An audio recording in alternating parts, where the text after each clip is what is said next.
La vie et la liberté décrites dans Romains 6 et Romains 7, 1, 6 ne deviennent pleinement notre expérience que lorsque nous pouvons dire la loi de l'esprit de vie qui en Jésus-Christ m'a affranchi de la loi du péché et de la mort. Ici, comme pour toute notre vie chrétienne, tout dépend de ce principe divin. Qu'il vous soit fait selon votre foi, Matthieu 9, 29. Dès que le Saint-Esprit, l'esprit de foi, nous fait comprendre la puissance de la vie de résurrection qui agit en nous, dès que la foi à la présence de l'esprit en nous accueille pleinement son action, tout ce que Jésus-Christ est pour nous vient se réaliser dans notre expérience de chaque jour. C'est quand nous en venons à saisir la différence, le progrès qui est entre ce nouvel état de choses et l'ancienne vie que Paul décrit dans Romains 6 et 7. C'est quand nous voyons là le seul moyen de réaliser notre vie en Christ, que nous comprenons quelle place élevée occupe le Saint-Esprit, comme Dieu dans le plan de la rédemption et que la vie de la foi s'ouvre à nous. Nous éprouvons alors que le Saint-Esprit nous rend possible la vie de liberté que nous possédons en Jésus-Christ et que l'assurance d'avoir en nous le Saint-Esprit nous est indispensable pour vivre d'une vie nouvelle.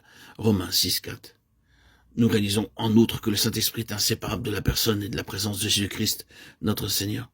La loi de l'esprit de vie qui en Jésus-Christ nous a affranchis de la loi du péché et de la mort. Paul oppose ici la loi du péché et de la mort qui est dans nos membres à la loi de l'esprit de vie qui rendra la vie à nos corps mortels. Romains 8, 11. Nous avons vu que sous la loi du péché et de la mort, le croyant soupire comme un malheureux esclave. Dans la seconde moitié de Romains 7, nous avons vu que Paul parle de lui comme ayant été affranchi du péché, comme étant devenu par sa reddition volontaire serviteur de Dieu et de la justice. Arrivé à ce point-là, il a renoncé à être l'esclave du péché. Cependant, le péché le domine, souvent encore. Il n'a pas complètement vu s'accomplir cette promesse. Le péché n'aura pas un instant de domination sur vous. Il a bien la volonté de faire ce qui est bon, mais il ne trouve pas le moyen de l'accomplir. Romains 7, 18.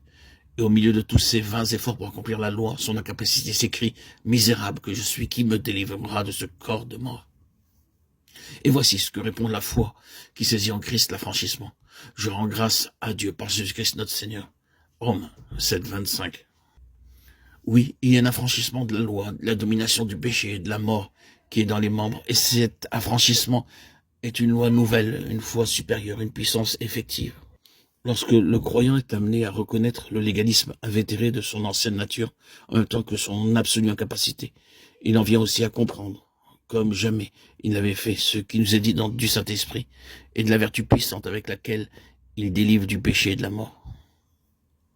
Alors, notre texte devient pour lui l'expression du plus haut degré de foi en même temps que celle de son expérience. La loi de l'esprit de vie m'a affranchi de la loi du péché et de la mort. La loi de l'esprit de vie règne alors dans nos membres avec tout autant de réalité, de puissance et de spontanéité que régnait auparavant la loi du péché.